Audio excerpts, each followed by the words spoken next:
In football, there's one club that attracts more headlines than any other. A club where every stumble's a fall, every positive is undermined, and every player signed is a crime against humanity. Welcome to the never-ending circus that is Manchester United's media coverage. Hated, adored, never ignored.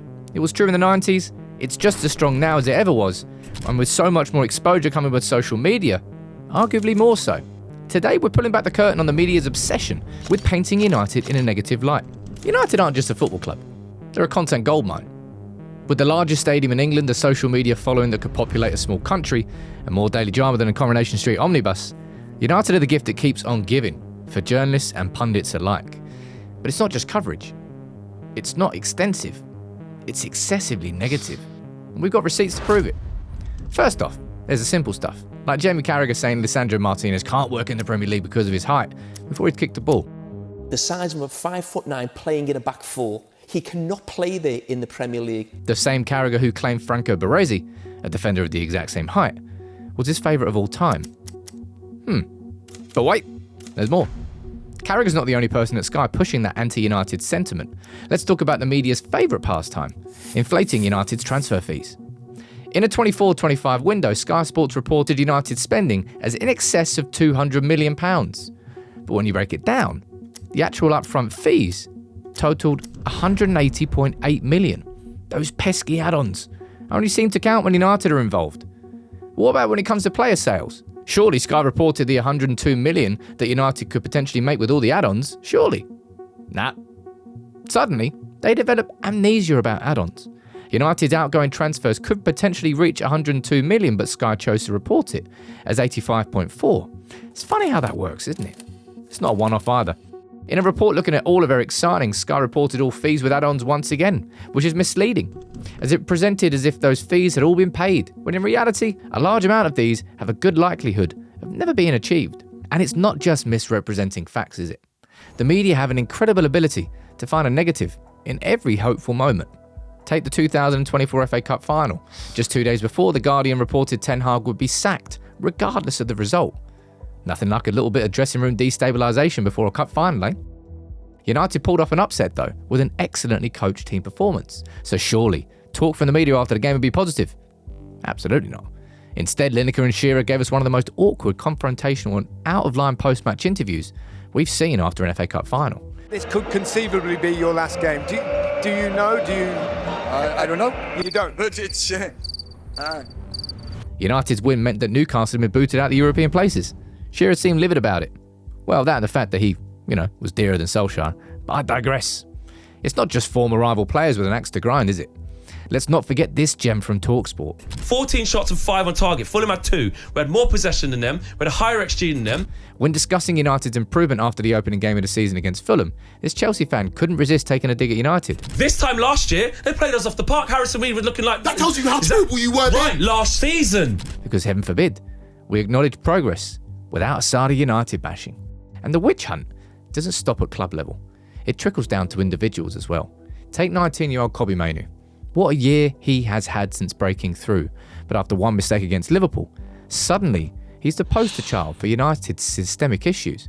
Graham Souness, think he's the worst punter of the lot, really. Might have to do another video just on him and his back catalogue. Watch this space. This season, we've even got to the stage where pundits are heaping pressure on players who haven't even made their debut yet. This boy Garcia better be a good player. Yeah, otherwise, right. Meanwhile, Paul Merson's out here bullying Marcus Rashford for not having a Premier League hat-trick, conveniently forgetting that Saka doesn't have one either. The irony of Merson doing this after advocating for players' mental health is, well, it's peak football punditry, isn't it? And whilst we're talking about Rashford, let's have a look at the treatment United players get compared to those at other clubs. In one corner, we've got Rashford, homegrown talent, MBE, charity campaigner and feeder of starving children. In the other, Jack Grealish, Manchester City midfielder, Premier League and Champions League winner. Both talented footballers, but the way the media handles their form and off-field incidents, boy, it's night and day. When Rashford hit a rough patch in the 21-22 season, scored just 5 goals, the media were unforgiving. That same season, Grealish got 6 goals in 39 appearances. Not exactly setting the world alight, given the fact that he had arrived for City for 100 mil, but the headlines? The kid gloves were well and truly on. The double standards, boy. Both English talents, both struggling for form. One plays for United. And apparently that makes all the difference. But he gets better. or worse, depending on your perspective. Let's talk about how the media reacted to traffic incidents involving both of those two players. In 2023, Rashford was involved in a crash outside the training ground. How did the media report it? Well, you know, the most inflammatory way possible. The Telegraph even put out what was basically an opinion piece. And all of this negative press, of course it had an impact. A few years earlier, Grealish was handed a 9-month driving ban for drunk driving and smashing into multiple parked cars, whilst also breaking lockdown rules. And the Telegraph, who put out that opinion piece on Rashford, simply just reported the facts, like any good newspaper would. When a United player has an accident, there's an opinion piece. Non-United, just the facts. And speaking of more facts, even during the writing of this video, we've had a case of the complete opposite happening.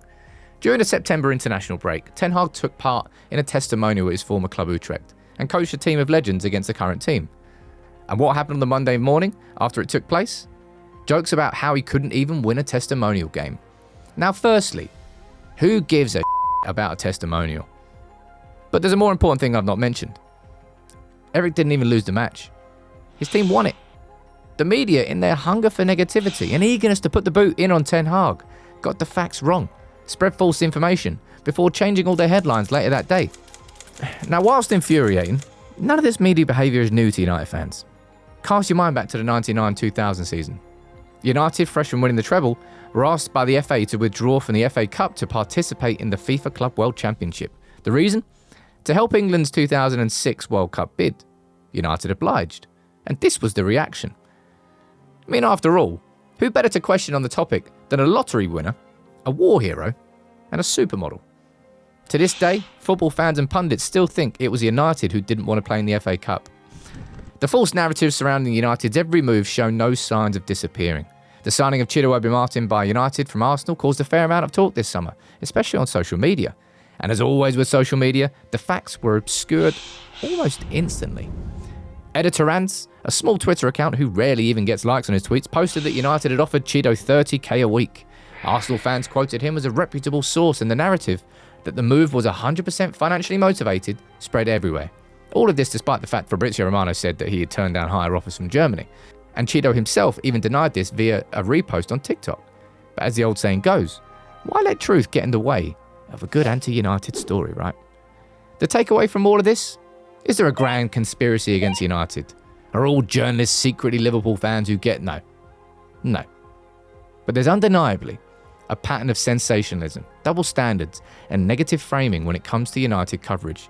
The truth is, United's global appeal, massive fan base, and the recent struggles, where every part of the media has feasted on United's corpse for over 10 years, it makes it irresistible. Positive or negative, United sells.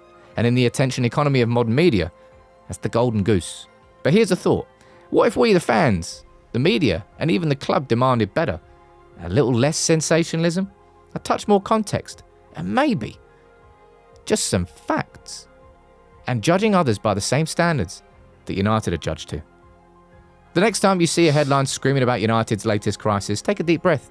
And remember that more often than not, when people are reporting on United, the real devil is in the details they choose to ignore. And maybe, as well as questioning United's tactics, you should be questioning the media's too.